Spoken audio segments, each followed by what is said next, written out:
Hello everyone, welcome to biology NEET from Star Career Institute. मैं हूं प्रिया सिंह और आज हम सेल बायोलॉजी के लेक्चर को क्या करेंगे, कंटिन्यू करेंगे।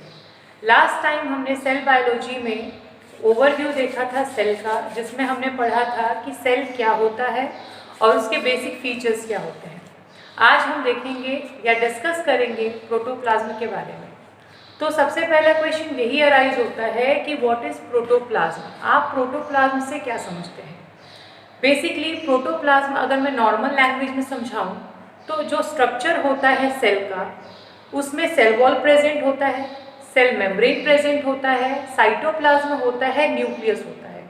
अगर किसी सेल से सेल वॉल को निकाल दिया जाए, क्योंकि सेल वॉल जो होता है एक डेड सेल होता है, उसमें कोई भी लिविंग मैटर कैरी आउट नहीं होता है, तो किसी भी सेल से अगर मैं सेल वॉल को बाहर निकाल दूं तो बचा हुआ जो सेल का पार्ट होता है, जिसमें आपका cell membrane, cytoplasm, nucleus include होता है, ये सभी मिलके क्या बनाते हैं?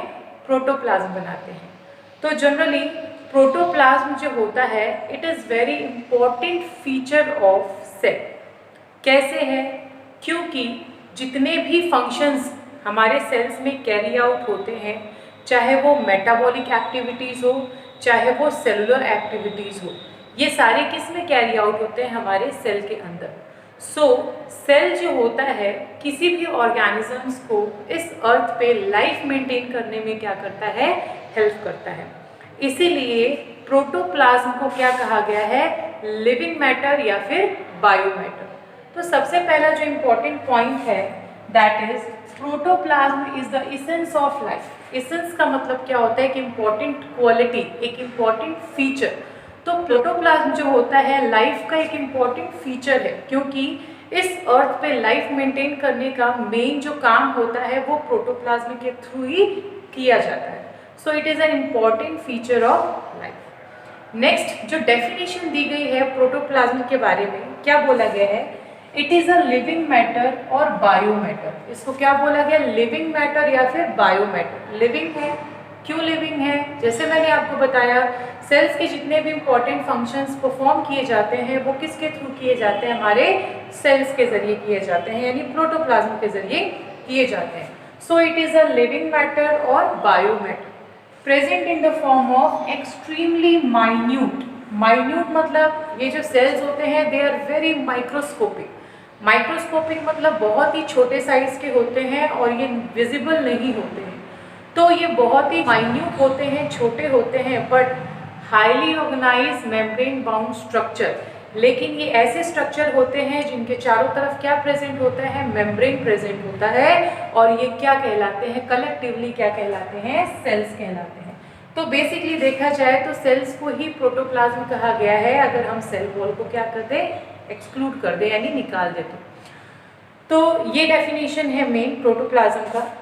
जो प्रोटोप्लाज्म था it was first seen by Felix Dujardin. सबसे पहले इसको फेलिक्स डुजार्डिन ने 1835 में प्रोटोप्लाज्म को देखा था और इसको एक नाम दिया था जिसका नाम है सार्कोड। नेक्स्ट हम बात करते हैं जो टर्म प्रोटोप्लाज्म था it was first coined by Purkinje in 1840। ठीक है ना? सबसे पहले जो प्रोटोप्लाज्म टर्म था इसको किसने कॉइन किया था? पुरकिंजे ने किया था 1814 में। पुरकिंजे ने इसको सबसे पहले एक लाइव एग, यानी जो एक एग सेल होता है, लाइव एग सेल, उसके अंदर क्या किया था? ऑब्जर्व किया था, और उसके बाद ये टर्म प्रपोज किया था जिसको क्या कहते हैं? प्रोटोप्लाज्म कहते हैं। इसके बाद इन द ईयर 1846 एक जर्मन बोटैनिस्ट थे जिसका नाम था हुगो von Moll। इन्होंने भी प्रोटोप्लाज्म टर्म जो था वो कॉइन किया था, और इन्होंने बेसिकली जो प्रोटोप्लाज्म टर्म था वो किसके लिए कॉइन किया था? एक कोलॉइडल ग्रैनुलर मटेरियल के लिए किया था, जो उन्होंने न्यूक्लियस ऑफ लाइव सेल के अंदर क्या किया था? ऑब्जर्व किया था। प्रोटोप्लाज्म जो होता है it's a very important feature, क्योंकि प्रोटोप्लाज्म जो होता है ये हमारी लाइफ के लिए एनर्जी जनरेट करने का काम करता है। So it is a highly organised matter which generate energy for life, which generate energy for life. इसका मतलब ये है कि प्रोटोप्लाज्म क्या करता है, किसी भी केमिकल एनर्जी को ये बायोलॉजिकल एनर्जी में क्या करता है, कन्वर्ट करता है। किसी भी केमिकल एनर्जी को क्या करता है, बायोलॉजिकल एनर्जी में कन्वर्ट करता है, जिसका मतलब क्या है, एनर्जी फॉर लाइफ। यानी अब हम इस पृथ्वी पर हैं, इस अर्थ पे हैं और अपनी लाइफ को मेंटेन कर रहे हैं, सारे काम कर रहे हैं, तो ये सारी चीज़ें जो होती हैं इन सबको करने के लिए हमें एनर्जी चाहिए। ये बेसिक चीज़ तो आपको ही पता है। और ये एनर्जी प्रोवाइड करने का जो काम है बेसिकली कौन कर रहा है, हमारे बॉडी के सेल्स कर रहे हैं। इसीलिए ये जो प्रोटोप्लाज्म होता है या सेल होता है, इसको क्या कहते हैं, it generates energy for life. इसीलिए हक्सले ने, साइंटिस्ट ने भी क्या कहा है कि जो सेल होता है it is the physical basis of life. क्या होता है, it is the physical basis of life. Clear. इसी बेसिस पे दो साइंटिस्ट आए और उन्होंने प्रोटोप्लाज्म से रिलेटेड अपनी अपनी डेफिनेशन और थ्योरी दी।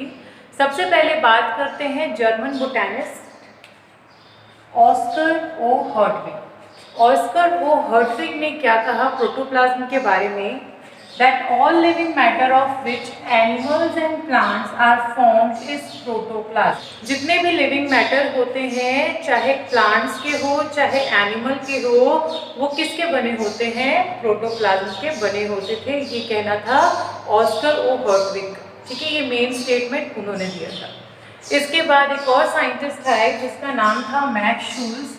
इन 1861 इन्होंने प्रोटोप्लाज्म थ्योरी प्रपोज की। According to him, protoplasm theory के अकॉर्डिंग इन्होंने क्या कहा था कि cell is an accumulation of living substances. कि सेल क्या होता है, ये लिविंग सब्सटेंसेस यानी प्रोटोप्लाज्म का एक्यूमुलेशन होता है, जो आउटर मेम्ब्रेन यानी सेल मेम्ब्रेन के थ्रू क्या किया जाता है, लिमिटेड किया जाता है। लिमिटेड मतलब रोका जाता है।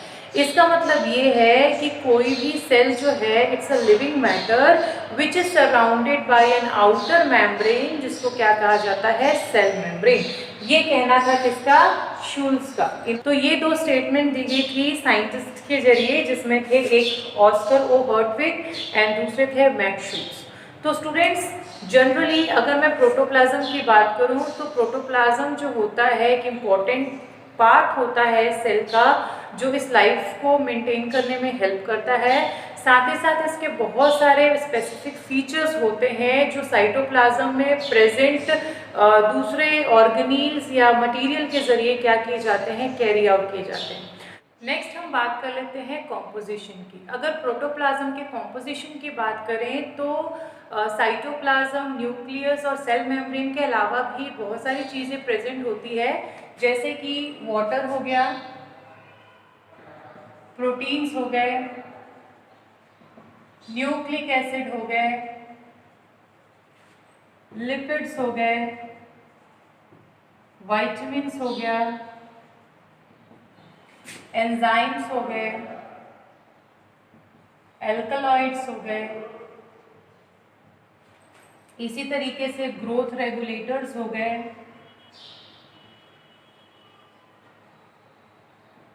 लेटेक्स हो गया, डिफरेंट टाइप्स ऑफ पिगमेंट्स हो गए,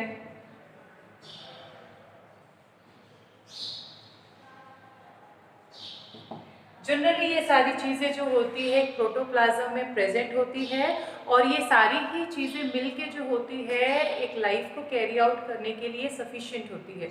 तो इसीलिए प्रोटोप्लाज्म को कहा गया है it is energy of life which helps in maintaining life on earth. So students, ये प्रोटोप्लाज्म के बारे में था, जो जनरल आपको एक आउटलाइन दे दिया इसके बारे में। अब हम नेक्स्ट बात करेंगे कि प्रोटोप्लाज्म के कौन कौन से पार्ट्स होते हैं, जैसे कि साइटोप्लाज्म हो गया, न्यूक्लियस हो गया, और इसके बारे में डिटेल स्ट्रक्चर करेंगे अपने नेक्स्ट वीडियो में।